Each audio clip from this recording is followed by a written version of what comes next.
negara lain itu taunya Indonesia itu adalah penduduk terbesar di dunia, penduduk Islamnya terbesar di dunia. Iya, dimaklumi. Tapi ternyata Indonesia juga importer makanan halal terbesar di dunia juga. Kemudian Indonesia, lautan jilbabnya luar biasa. Tahun 90 Cak Nun mengatakan lautan jilbab, orang 1-2 yang pakai jilbab. Hari ini luar biasa jilbabnya itu. Artinya fashion muslim itu sudah menjadi tren daripada itu. Itu apa? Ya itu kan harus ada namanya industri yang jalan, Mas. Ada 12 fungsi masjid di zaman Rasulullah SAW. Yang dimana kita juga pernah melakukan survei, pada saat ini masjid hanya sebatas rumah ibadah banyaknya.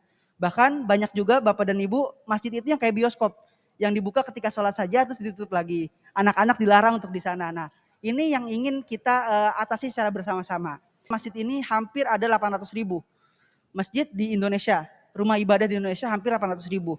Coba jika kita bayangkan, jika dalam satu masjid ada satu unit usaha, baik milik DKM-nya, baik milik remaja masjidnya, intinya satu masjid itu memiliki satu afiliasi usaha, maka akan ada berapa banyak lapangan pekerjaan dapat kita buka. Fokus kami ada 3, yaitu pemuda, ekonomi, dan masjid. Dan kami memiliki spirit ataupun slogan, yaitu satu masjid, satu komunitas, satu usaha. Jadi apa yang kami lakukan, kami ingin terus mendorong bahwasanya di setiap satu masjid ada satu komunitas untuk belajar bisnis syariah, dan juga kita langsung praktek untuk membukakan satu usaha di sana. Programnya tadi ada 3, yaitu kita punya Isyaf Point, ada Isyaf Farm, Isyaf Trainer, dan juga edukasi bisnis digital. Kita juga bikin Isyaf Farm, peternakan dari masjid, di Masjid Al-Mujahidin Gunung Kidul. Jadi di situ di Masjid Gunung Kidul, di belakangnya ada lahan, nah itu kita buat peternakan baru per tahun 2020 kemarin. Next. Alhamdulillah per lebaran haji kemarin, kita sudah bisa menghasilkan manfaat sekitar 150 juta untuk masjid tersebut. Dan bahkan satu peternak yang mengurus skema kita bagi hasil, ada yang mendapatkan 21 juta paling besar dari hasil peternakan ini. Nah, yang semangat yang ingin kita bangun, gimana caranya ada nih, dari setiap masjid itu memiliki satu unit usaha.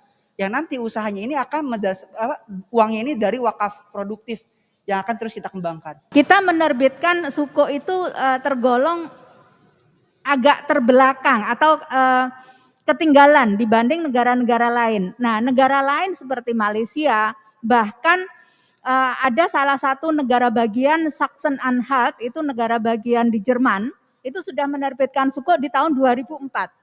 Kita baru menerbitkan tahun 2008. Dulu nggak tahu wakaf uang itu, dan ternyata wakaf uang itu pun bisa temporer. Tidak harus perpetual, tidak harus permanen. Nah, kami menerbitkan suku itu 2 tahun dengan cash wakaf link suku. Misalnya Mas Rosid nanti bisa berinvestasi 2 tahun.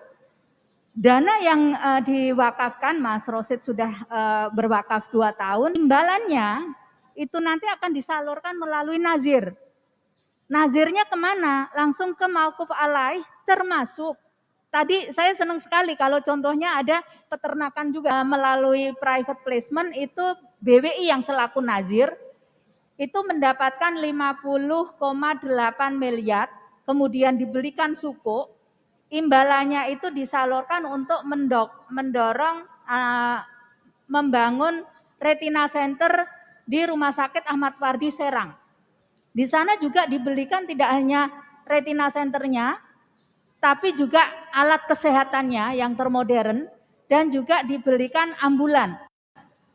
Kemudian yang tiap bulan kita bayarkan imbalannya itu untuk membantu operasi katarak gratis sebanyak 2.513 pasien duafa, tidak terbatas muslim, duafa. Kita membuka tidak hanya individu, tapi juga institusi. Makanya nanti Pak Taufan melalui Kadinnya bisa menyisihkan dananya untuk membeli suku tadi, tapi 2 tahun bisa kembali lagi dananya, tapi imbalannya sudah bisa dimanfaatkan oleh remaja masjid tadi untuk mengembangkan usahanya. Kalau gerakan ini seluruh Indonesia, itu rasanya bisa kuat.